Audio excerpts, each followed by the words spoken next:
जब भी आप गाड़ी को स्टार्ट करते हैं तो बहुत सारी ये चीज़ें ऐसी होती हैं कि जो नए स्टूडेंट को नहीं पता होता, वो गाड़ी का सलफ लगा लगा कर गाड़ी की बैटरी डाउन कर देते हैं। कि आज की वीडियो में मैं आपको गाइड करूंगा कि अगर आपके पास होंडा सिटी है या जीएलआई है, कोई भी गाड़ी है जिसमें सेंसर होते हैं की के अंदर, तो उसको हम कैसे यूज़ करते हैं। चलें चलते हैं अपने लेसन की तरफ।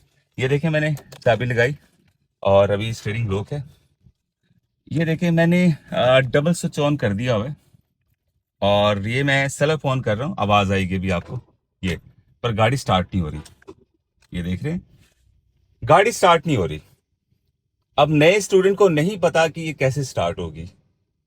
इसका तरीकाकार ये हमेशा याद रखें, जब भी आप किसी गाड़ी में बैठते हैं, अगर आप स्विच ऑन कर देते हैं सारे, ये के दूसरे पॉइंट पे आ जाते हैं, तो यहाँ पे अगर वार्निंग लाइट्स नहीं आ रही तो इसका मतलब है गाड़ी आपकी स्टार्ट नहीं होगी। या तो गाड़ी के अंदर कोई लॉक लगा हुआ है जिसको अनलॉक करना होगा, जो अक्सर लोग लगवा लेते हैं पर्सनली। या फिर ये देखें, ये जो की के नीचे होता है ना, इसको सेंसर इसके अंदर होता है। और इसका आपने क्या करना है कि अभी देखिए स्विच ऑन है, तो मैं इसके साथ यहाँ लगाऊंगा, यहाँ पे ये इसे में,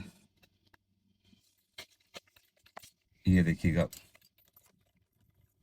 ये वो देखें करंट आ गया। ये चीज को मैंने यहाँ लगाया, यहाँ पे। ये सेंसर जब इसके करीब गया तो वो देखें लाइट्स आ गई हैं। अब इसको मैं करूंगा स्टार्ट तो ये गाड़ी स्टार्ट होगी।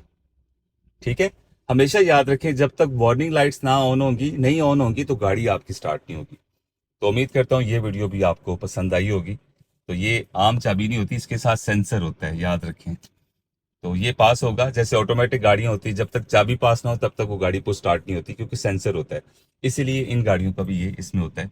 तो आपका ये पास होना ज़रूरी है। इसको आपने घर पे नहीं रखना। अगर ये नहीं ना पास होगा, खाली चाबी होगी, तो गाड़ी आपकी स्टार्ट नहीं हो सकती। तो बड़ी अहम वीडियो है आप सबके लिए। इसको शेयर कीजिएगा ज़्यादा से ज़्यादा और फीडबैक लाजमी दीजिएगा। Thank you so much.